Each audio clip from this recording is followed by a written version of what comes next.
This video is for all lash artists that are planning on returning to work after COVID-19. Infection control is the discipline of minimizing the risk of spreading infection.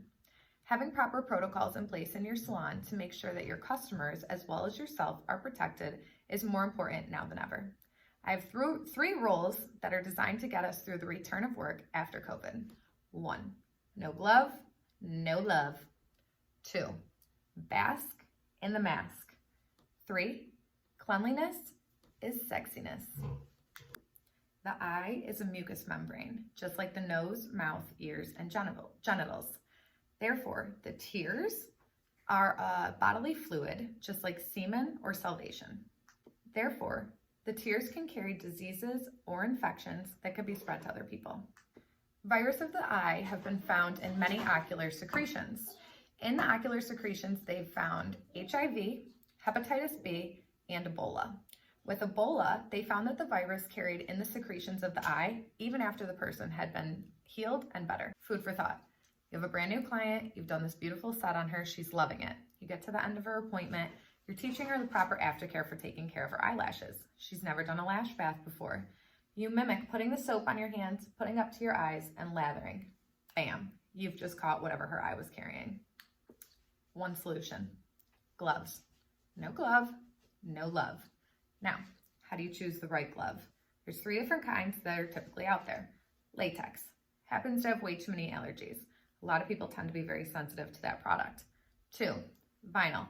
Oftentimes, the vinyl have kind of like a loose fit. The 3rd kind, nitrile. I would say go with that one. It tends to be the tightest and it doesn't break down that easy from hand sanitizer. Not all gloves are made the same. Your best bet is to go online, try a couple different pairs. Order a small pack of each one. What you want to do is put them on. Practice doing a full set of lashes on a mannequin head. Constantly keep putting hand sanitizer on your hands and continuing to work. Alcohol sometimes will break down the rubber in the glove. What you want to do at the end of this service is take your glove off, put it up to a sink, fill it with water. If there's any holes in the glove, you know that the material is not safe and that glove is not for you. Gloves are a one-time use only and they must be disposed of after every client. If you're a client of She Salon, when you come in the door after COVID-19 for the first couple weeks or so, we are going to ask that you wear gloves when you come into your appointment. We'll have them for you and they'll be cute and they'll be pink. Anyways, proper protocol to remove your gloves after a service. 1, glove to glove. You want to pinch the base of your glove and you want to pull it off the hand, turning it inside out. Once it's inside out, you can ball it up into the center of the other hand. This time, we're doing skin to skin. Take 2 fingers, stick it up underneath the glove. That way you're not touching any part of it that's been contaminated or soiled. With those fingers, you can lift it inside out, wrapping the other glove inside, and you can properly dispose of this. Gloves are nice, but washing your hands is the most sterile when it comes to removing any type of bacteria and germs. Proper hand washing techniques, sometimes we forget. You want to put the soap on your hand. They don't really say that using antibacterial soap tends to be more effective than any soap that's out there. Sometimes they say if you use antibacterial soap all the time, it actually kills some of the good bacteria, which could lead to more contamination. Just something to think about. But what you want to do is you want to put the soap on and you want to lather it up. You want to go down your forearms, in between all crevices, maybe even use little scrub brushes on your nails. Stick it underneath the sink. They also say the temperature doesn't really affect the difference or the efficiency of how your hands are going to get cleaned, but medical professionals sometimes suggest using warm instead of cold. Put the water on and scrub for at least 20 seconds. Maybe singing your ABCs is something you could think about to make sure that you're washing in the proper time that you need. Then you're going to take a clean paper towel, dry your hands off. With that paper towel, twist the knob of the sink, throw it away. For those of you who do volume and really love the pinch technique, don't think for a single second about cutting off the tips of the thumb and the finger because you're still going to contaminate your client and everything else that you touch in the meantime. Just practice makes perfect and get used to wearing the glove while you're lashing. You might find that you actually even like it a little bit better. We have. Rule number 2, bask in the mask. It's not that bad. We can make it cute, people. Anyways, your nose, your mouth, they're both mucous membranes. Same thing as your eyes. That means they can transmit infections and diseases through tiny droplets that are expelled. When somebody coughs, up to 3,000 droplets can come out of their mouth. They can spray about 20 feet from that person, and they can travel at 25 to 50 miles per hour. All those little tiny droplets mostly fall to the floor if they're heavy, but if they're light, they stay dispersed in the air, usually just for a couple hours. However, if they get caught in the room's airflow, they can stay in the air indefinitely. Also, the droplets that might fall to the ground, they're usually good there for a little while, unless somebody starts walking by, or they open a door, or you shake a blanket off of your bed. Next thing you know, poof, they're back up in the air, traveling around all day long. Talking for 5 minutes can expel the same amount of droplets as one single cough. That means when we're like this and we're doing your lashes, if you cough or we cough, we're both screwed. What do? We wear a mask and we cover our mouths. So, same as our gloves, now we choose 3 different kinds of masks. 1, this kind, surgical. It protects you from splashes and droplets. It's a one-time use. If you're a client of She Salon, when you walk in the door, we will ask you to put one of these masks on. We will also have them available for you. You will wear them during your service. We will also wear ours. This, however, probably won't be the kind that you see us wearing. Second kind, carbon and charcoal disposable masks. Those are kind of like those N95 ones that everyone's wearing that sort of puffs out over the mouth. That one protects against splashes and droplets, and it also protects against vapors. The kind that you're gonna see me in. It's not very cute, but I'm gonna do my best to make it as cute as I possibly can. It's a half-face respirator. And most people who are lash artists technically should be wearing this mask at all times. What it does is it seals all the way around the mouth, making sure that we're not expelling any droplets onto our clients. And no matter how many clients we see all day long, we are not coming into contact with their breath or their droplets either. Usually they've got something in it that kind of goes through and makes it so that you have clear speech while you're talking. That's an added bonus. And if you get the specific ones that block out VOCs, that will also help to protect you against the cyanacrylate fumes that are in our adhesive. It's a double whammy. We should have been wearing masks this entire time. However, from here on out, it's going to be proper protocol.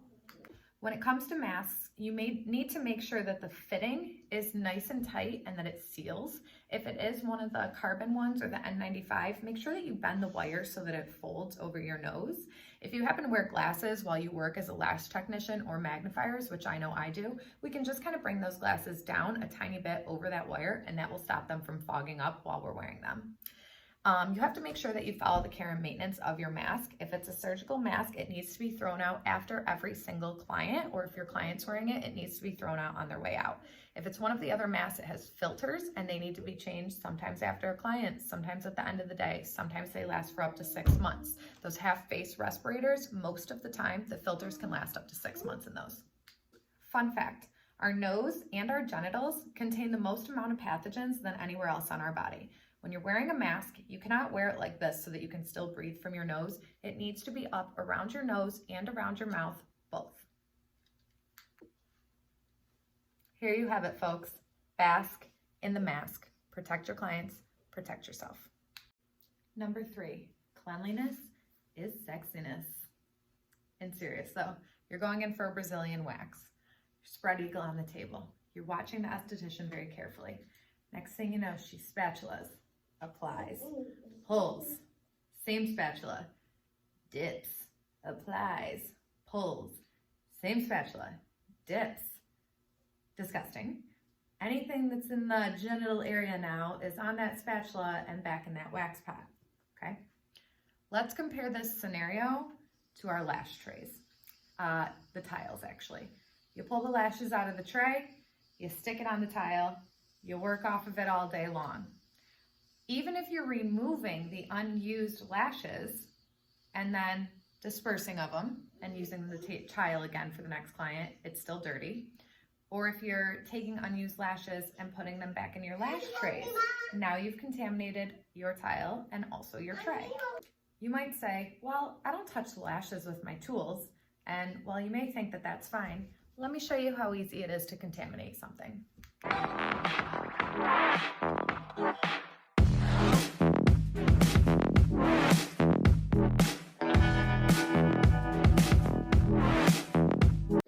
All you have to do to contaminate is barely touch it. Taking the tips of your tweezers that you're actively working with and pressing down on that sticky adhesive tray every time it lifts up a little, the rest of the lashes on that strip are now contaminated. So, you might tell me you clean your tray. How? Alcohol? Well, in order to properly clean something with alcohol, it must be fully immersed in the alcohol for up to 5 minutes. If you're taking that tray, most of the time it's not going to fit into a container or be left submerged for at least 5 minutes in between clients. Maybe you're taking alcohol and you're spraying on a cotton round and then you're cleaning it off in between. Well, unfortunately, the alcohol usually evaporates before it has time to actually thoroughly clean that surface the way it needs to. As for our lashes, we're definitely not going to immerse those into a cup of alcohol. So what are we going to do? What you should be doing is taking a razor blade, pre-cutting all of the strips that are in your trays for single use only, pulling out the amount of lashes that you need for each client and having them set out beforehand. Any that you don't use get thrown out, and you should have one tweezer specifically that's used to pull these out of your trays instead of the ones that you generally use on your client. Let's talk cleansing your eyelashes or cleansing your client's eyelashes. Lash baths are cute till they weren't.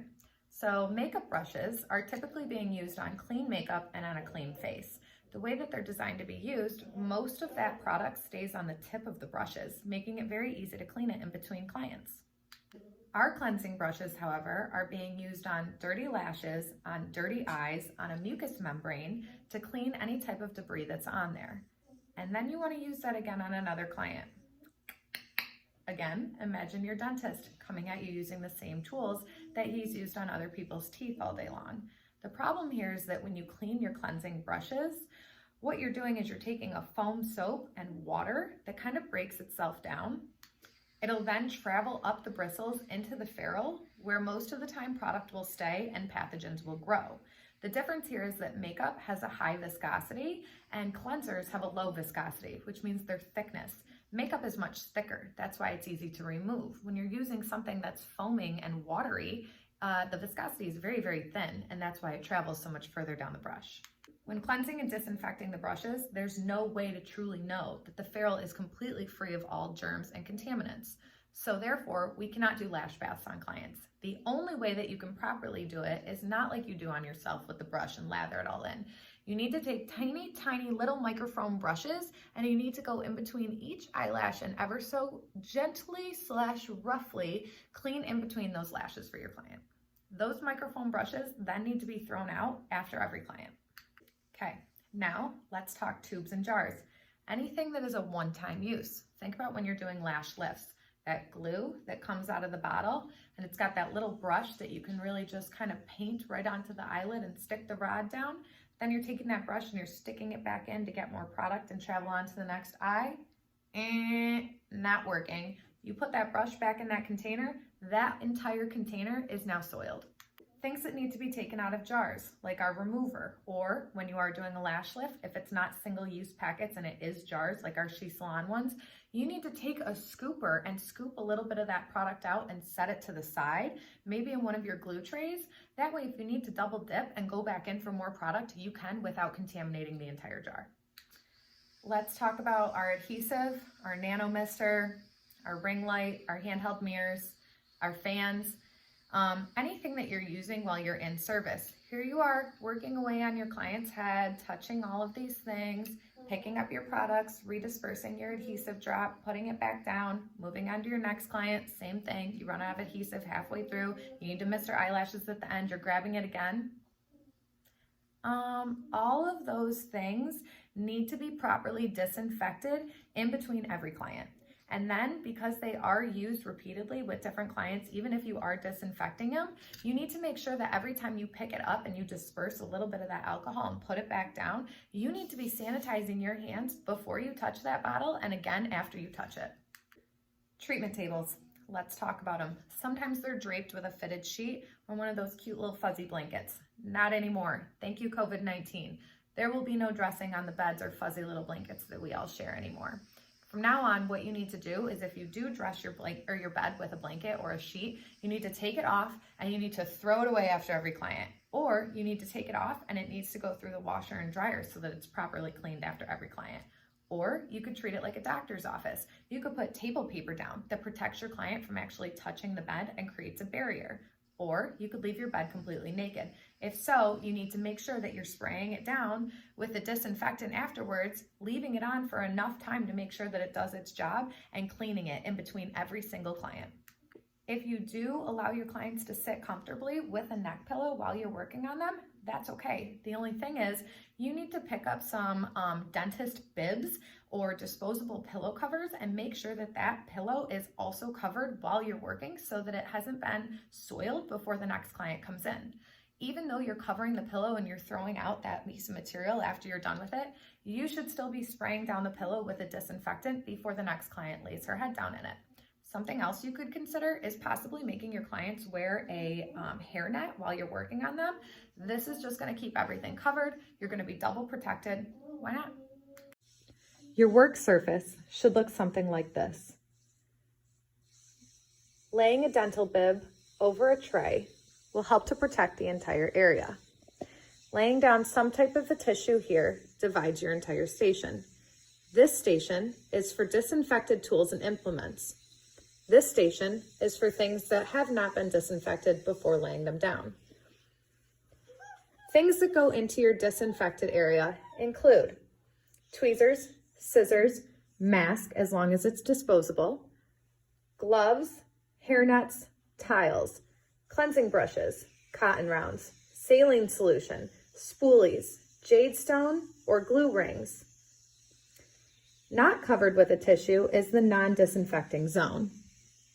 Over on this side, we have things like hand sanitizer, primer, lash shampoo, adhesive, sponges to burp your adhesive bottle, lint-free wipes, lash trays, magnifiers, gel pads, tape, sterile lashes.